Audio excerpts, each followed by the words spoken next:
Trump himself, I examine him mostly from a personalist perspective. I do not think he is a man of deep ideological conviction. I think there is a racism inherent going back to the Central Park Five. I think there's a protectionism inherent going back to that 1980s letter about Japan.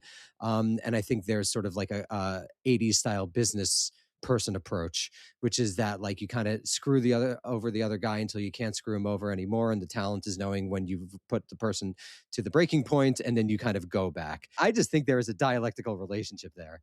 And I think it would be, it is not one that is I have ever seen talked about.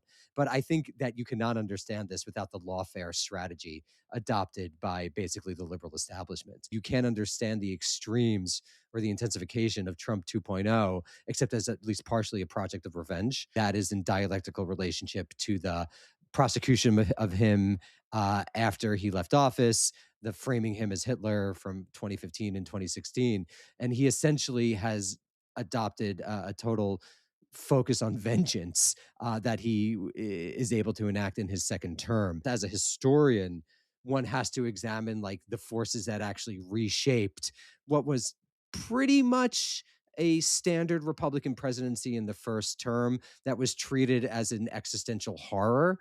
I think that the sort of identification of it as the existential horror actually helped create the new reality. So the resistance liberalism is right thing to me kind of doesn't get at that to me seems almost like an obvious point, but is one that I've never really see talked about.